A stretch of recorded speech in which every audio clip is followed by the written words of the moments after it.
Olá, sou o pastor Gary Haynes e você está aqui no Movimento dos Discípulos. Bem-vindo ao Movimento. Queremos te chamar a fazer parte conosco de algo tremendo que Deus está fazendo hoje em dia.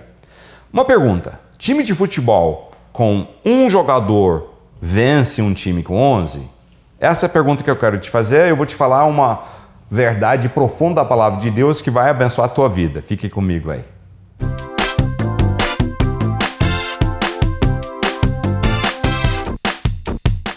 Então, que negócio é esse assim? Time de um vence. Sabe o que acontece? Nós fizemos algo muito errado que contraria a Bíblia no cristianismo. Começou já no 2º para 3º século. Tem quem fala que isso formalizou quando a igreja romanizou. Mas na realidade já estava uma tendência forte um tempo que eles começaram a desviar do princípio da palavra. Efésios 4:11 fala sobre 5 ministérios que Deus deu para a igreja. Deixa eu ler para vocês. Diz assim: e ele designou alguns para apóstolos, outros para profetas, outros para evangelistas e outros para pastores e mestres. Ok. Nós temos aquela passagem como se tivesse um ponto ali, leu aquilo e encerrou. Esses 5 ministérios, apóstolo, profeta, evangelista, pastor e mestre, são todos tidos como ancião. Tá? São anciãos espirituais. Dá para provar isso tranquilamente com dezenas de passagens bíblicas, né? Onde você vê que assim, é igual falar que o fato de eu ser brasileiro significa que eu sou sul-americano. Fato, né? Se eu sou brasileiro, eu sou sul-americano. Uma coisa já diz a outra. Então, se você é qualquer um desses, apóstolo, profeta, evangelista, pastor e mestre, você é um ancião espiritual. Porque essa categoria de ancião espiritual é uma pessoa que Deus chama para um foco da obra do Senhor. Beleza, são chamados dignos, são chamados importantes. Aliás, nós mais do que nunca precisamos verdadeiros apóstolos agindo em nossos dias, verdadeiros profetas, verdadeiros evangelistas, verdadeiros pastores e verdadeiros mestres. Precisamos como nunca.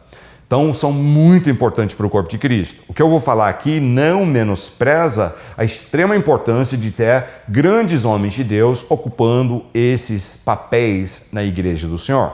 Infelizmente, e o motivo que eu falo sobre apóstolo verdadeiro, profeta verdadeiro e assim sucessivamente, é porque tem o falso ou quem ocupa o título sem ter o chamado de unção.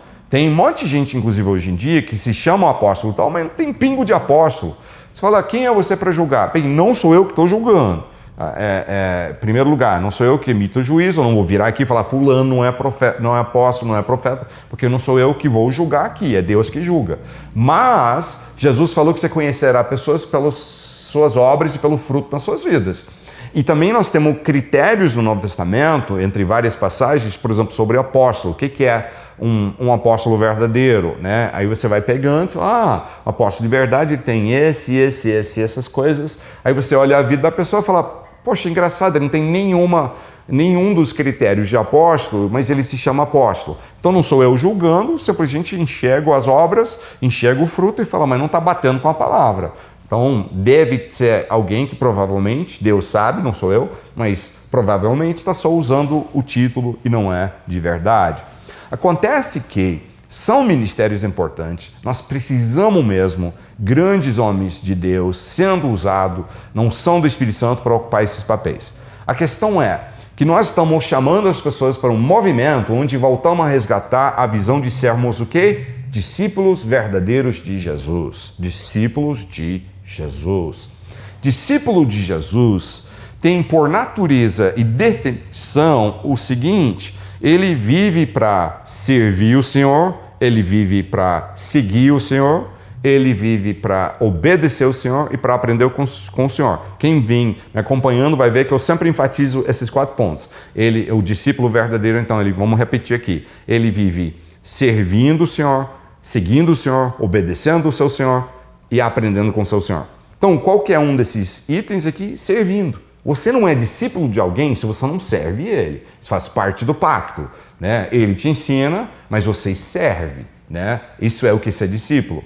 O termo, inclusive, servos, é um dos termos usado muitas vezes no Novo Testamento para descrever também quem é do Senhor Jesus, tá? Servo, sou servo do Senhor Jesus. Paulo falava muito a respeito dele mesmo, um servo do Senhor Jesus. Esse era o título dele, o servo do Senhor Jesus. Eu me lembro uma vez que eu passei um dia viajando de jatinho, não meu e nem pago por mim, mas um grupo, um ministério tinha fretado um jatinho e eu era um dos convidados especiais para visitar várias cidades num dia, um feriadão. Feriadão não, um feriado. Mas também era feriadão, mas tudo bem. É um feriado que íamos ministrar vários grandes eventos. Eu chegava no evento e o anfitrião do evento, às vezes tinha 10 mil, às vezes 30, 40 mil pessoas, né, na plateia, e lá no palanque atrás ele falava, tá, eu sei que você faz... Né, tem vários projetos, você tem isso, aquilo, quais que você quer que eu dou foco quando eu te apresento? Eu virava e falava, fala que eu sou um servo de Jesus, um homem de Deus, qualquer coisa dessa, eu fico muito contente. Não. Eles achavam que era falsa humildade, né? Tipo, para, né? Tudo bem. Mas quais títulos você quer que a gente enfatiza? Quais... né, coisas que você é presidente, fundador, você quer que a gente enfatiza? Eu falei, não, estou falando com sinceridade. Chegou aqui, pastor Guerreiros, um servo de Jesus, um homem de Deus, qualquer coisa desse naipe, eu estou muito contente. Você falou tudo para mim. Porque para mim não tem honra maior do que falar que eu sou um servo, tá? Servo.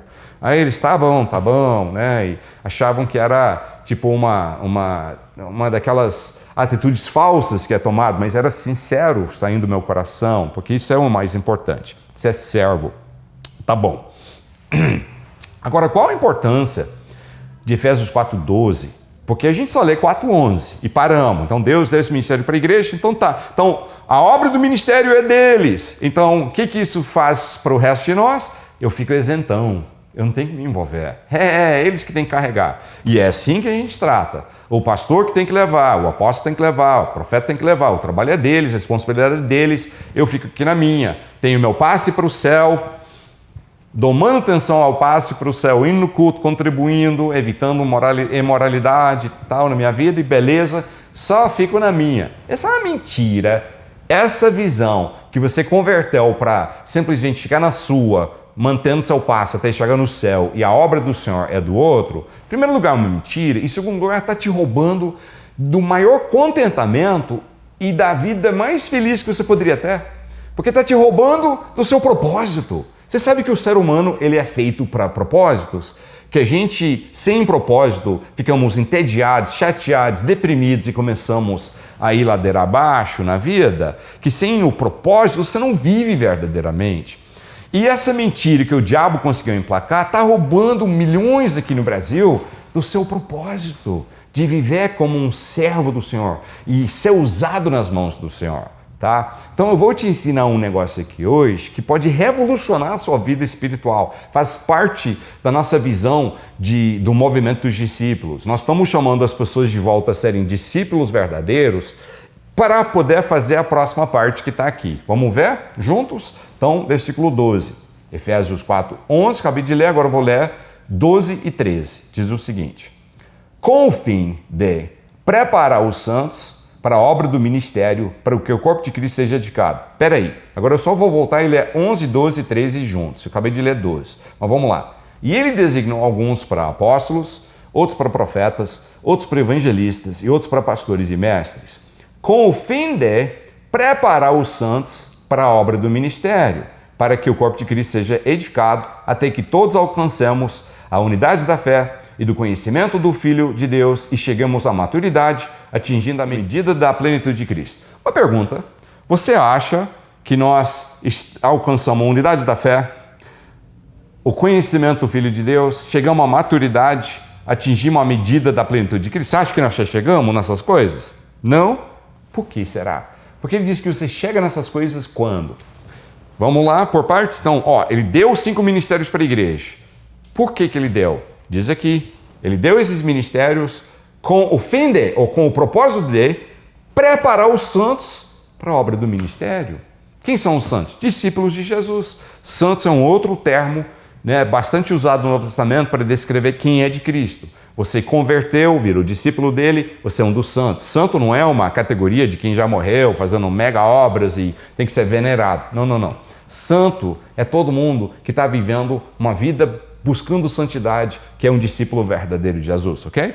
Então, os ministérios de liderança na igreja foram dados não para fazer o ministério, mas para preparar os santos para fazer o ministério. Quem faz o ministério? Essa é uma das maiores mentiras dos últimos 1.700, 1.800 anos na igreja, que roubou tanta gente de uma verdade. Aí eles falam, não, mas nós somos evangélicos, eu sou protestante, nós já reformamos essas coisas. Não, senhor.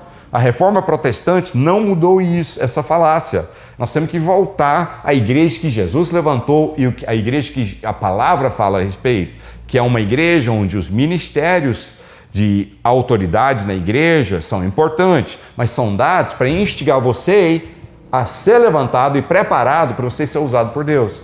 E sabe o que é a maior alegria da sua vida? É viver uma vida de propósito. Uma vida em que você levanta de manhã e fala, eu sou discípulo de Jesus e eu tenho um propósito hoje. Ministrar, fazer a obra de Deus, tocar vidas para o Senhor Jesus. Essa é a visão de um verdadeiro discípulo.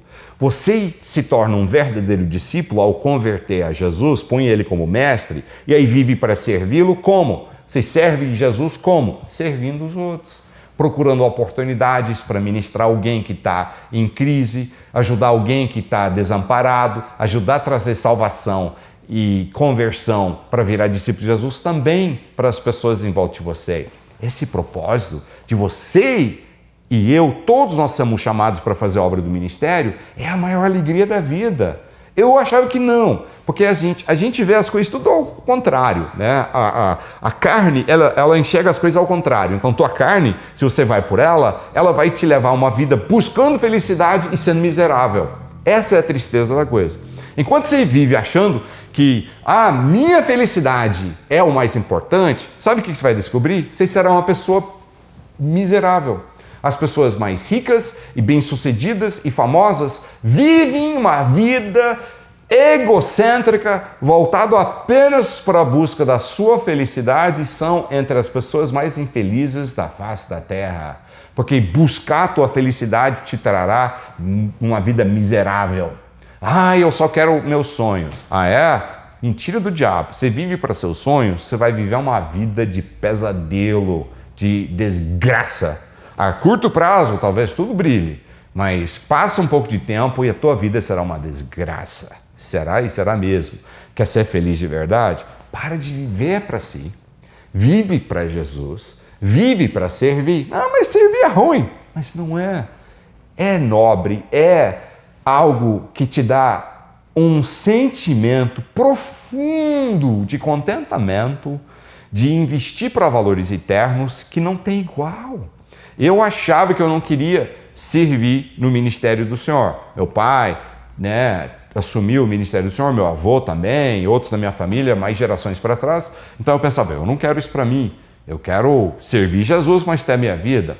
Mas aí um dia Jesus me tratou, me chamou e eu me rendi. Falei, beleza, eu vou servir o Senhor como o Senhor quiser. Onde o Senhor quiser, quando o Senhor quiser, da forma que o Senhor quiser. Sabe que o incrível que aconteceu? Eu comecei a descobrir que o que te faz ser feliz de verdade é servir, é abençoar, é tocar outras vidas. Quanto mais você puder ministrar e ver alguém tocado pelo poder de Deus e você puder falar, poxa, eu participei nisso, eu tive papel em ajudar essa pessoa a ser liberta, convertida, transformada, sair de um momento de depressão e voltar a ter esperança em Cristo, Deus me usou, mais feliz você é, mais abençoado você é, mais graça vem sobre sua vida. Então, time de um jogador é o que a gente tem hoje. Nós, em grande parte, temos ministérios montados, onde tem 10 no banco e um jogando. E os 10 no banco falam, vai mesmo, você está no meu lugar, você é o nosso profissional pago para jogar, eu fico aqui no meu lugar, os 10. Não, time tem que ter 11 em campo, gente. O profeta, apóstolo, evangelista, pastor e mestre, todos esses aí, os anciãos na igreja, têm um papel importantíssimo, mas é como se fosse de um técnico que está te ajudando a levantar e bota o time em campo. Vamos trabalhar, gente, vamos fazer algo para Deus. Quer ser feliz de verdade? E pare de gastar a sua tarde de sábado, de repente, o dia todo só deitado, tomando refri, assistindo filme, e sai e procura servir alguém, procura ministrar alguém. Você vai chegar sábado à noite e falar, nossa, eu tive um dia profundamente feliz. Eu não estou menosprezando que tem hora para descansar, né? Você pode ter seu momento para ficar no sofá e tomar uma Coca-Cola. Não estou de uma linha legalista que fala que não pode, mas assim, para de viver só para aquilo e começa a viver para servir, para ministrar, e você verá que esse é o segredo da gente ver a igreja que Jesus quer levantar em nossos dias. Como diz aqui, ó, Deus deu os 5 ministérios com o fim de preparar os santos para a obra do ministério. Então, o santo, o discípulo, que faz a obra do ministério. Os 5 fazem e trabalham para Deus, mas para instigar o resto do corpo a fazer a obra do ministério. Eu estava num churrasco com uma turma de pessoal, né, vamos dizer, cristã, evangélica e tal, e uma pessoa estava reclamando, falei, eu era da igreja, tal, mas aquele pastor lá não se importa com ninguém. Eu falei, é mesmo, por quê? Eu falei, porque assim, aquele pastor, passei mal, eu estava no hospital, ele não foi me visitar, só ficou mandando gente. Eu falei, como é que foi isso, esse mandar gente? Poxa, foram assim, uma pessoa atrás da outra foi lá, orou por mim, ministrou, um me trouxe sopa, outro foi lá, não sei o quê. Foram 6 e não vem o pobre do pastor, que é miserável, um homem desse, que não pode nem vir me ver. Eu falei para a pessoa, peraí, ele coordenou para 6 pessoas, e 6 pessoas foram com amor, com carinho? Não, muito, mas eles não eram o pastor. Eu falei, que mentalidade errada que você tem, né? Esse pastor está sendo um excelente pastor na realidade, porque ele tem um ministério, né, que não centralizou numa pessoa, não é um jogador jogando contra o adversário, é um time todo jogando e ele está ajudando. Nossa, quantas igrejas você pode ter? 6 pessoas vão te visitar quando você está doente? Que bonito isso! Eu falei, você está xingando um pastor que é um grande homem de Deus, que ajudou ter você cuidado que nem maluco, assim, paparicado ao extremo. Um monte de gente te visitar orando por você. Você está entendendo errado. O time não é de um jogador. Nós todos somos chamados a fazer parte da obra de Deus. Você quer ser feliz de verdade? Vive para um propósito, que é servir a obra de Deus. Servir os outros como sua forma de servir o Mestre Jesus. E sua vida será realizada, será um contentamento profundo dentro da tua alma, será cheio de esperança, expectativa, fé, alegria, como você nunca imaginou. Essa é a vida que Deus chama os verdadeiros discípulos para viverem. Quem está junto nessa aí? Escreve seus comentários aí, eu não consigo responder todos, mas eu leio todos. Eu quero ler todos os seus comentários sobre esse assunto. Como é que a gente pode mudar isso, essa cultura, né, de achar que o pastor é o profissional pago para fazer e nós temos que ficar parado aqui? Porque é uma cultura errada e está roubando as pessoas de serem realmente abençoados como Deus gostaria. Escreve aí, eu quero ver, ora para nós, ajuda a gente nesse projeto, divulga, né, fala para os outros. E se Deus quiser, veremos em nossos dias um grande mover do Espírito Santo e eu quero te chamar a fazer parte do movimento dos discípulos. Até a próxima.